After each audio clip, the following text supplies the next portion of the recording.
Hello, Think Natalia tribe. Today I have a wonderful guest with me. His name is Simão Lagoa. Simão is a brand designer for the coaching and fitness industry. He is a brand strategist and the founder at SL Design. Simão, thank you so much for your time. No, thank you for having me on, Natalia. It's a pleasure. Yeah, you're most welcome. I had a look at your name. I can see that you live in Melbourne. You haven't always lived there, right? So what's your story? How did you end up so far away? It is a fairy tale that began 11 years ago. Ooh, tell us So more about here's it. the encapsulated version. Yeah. At 31, I found myself wanting to expand both clients that I was working with and people that I got along with. And I just wanted to sort of break out of the small environment where I come from, which is the south of Portugal in the Algarve.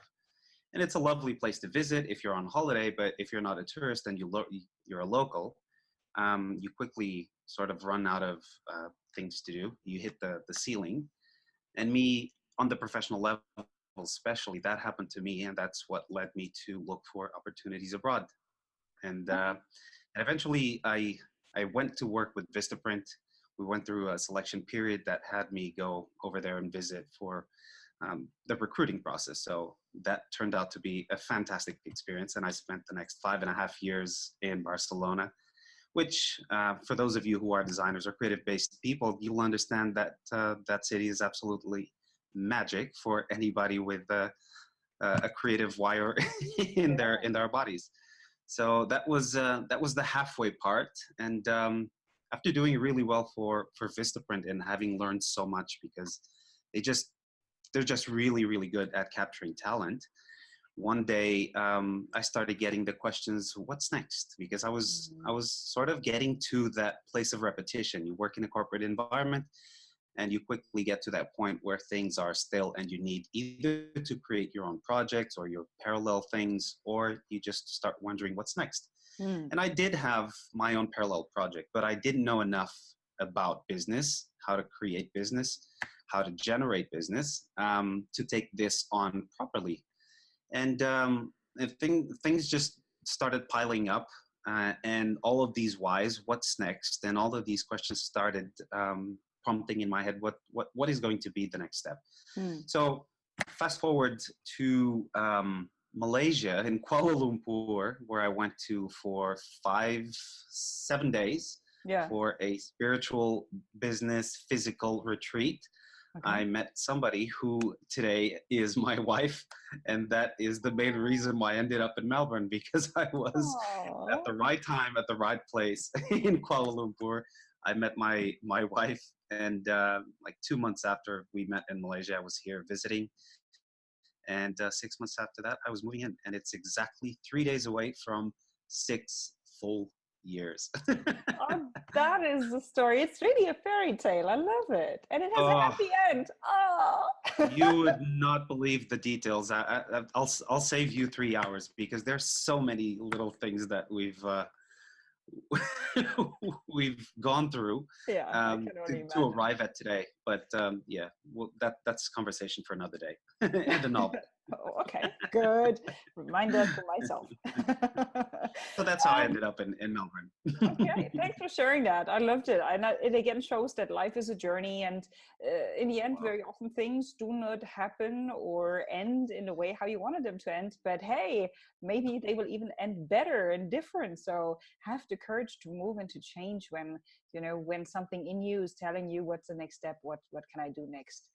I've also realized in your profile that you have this super sharp niche, or that you really say, I'm focusing on coaching/fitness. A lot of people send me messages or emails, or they ask me, Natalia, how did you find your niche? And I always listen to the advice of Tim Ferriss, who said, ideally, you are part of the people that you will coach or that you will help, because then the mindset is very close, and this way you will speak their language, you will know them.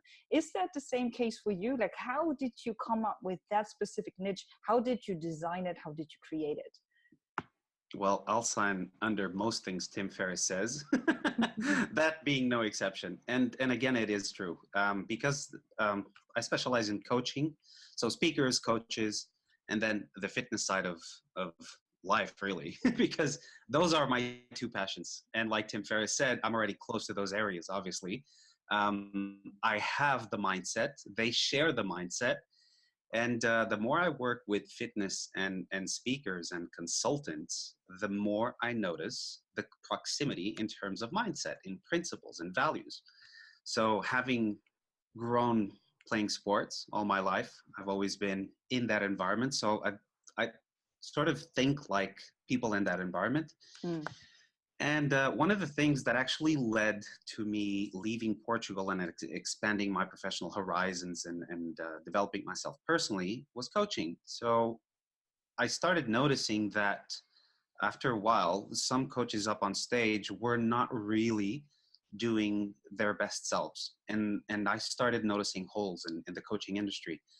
And I started thinking to myself, well, why am I not capitalizing on this? Because I get to work with people that I love in the Mm. space that I am close to, sharing mindsets and beliefs and values that I've already got in me. So why not put those two and two and more two together and create a wonderful synergy? That's basically what happened.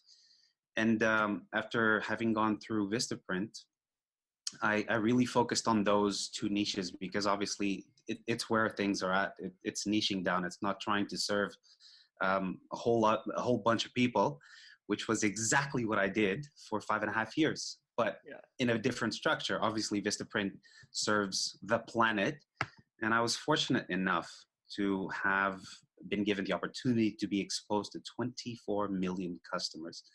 And that sort of gave me an amazing all around insight of what sells, what design is used for, how brands work, how small businesses, environments affect their decision making. So, again, everything happened in such a way that by the time that I got to Melbourne, I was pretty much set on launching my business and focusing on those two segments of audiences. Amazing. And I fully agree with you. It's so much easier to help these people, to serve them, when what they do is close to your heart, and when you're already vibrating on a similar level, when you understand each other, and when you know what their problems are. So you have seen their mistakes and what they do like in a suboptimal way, which brings me to the last question for today.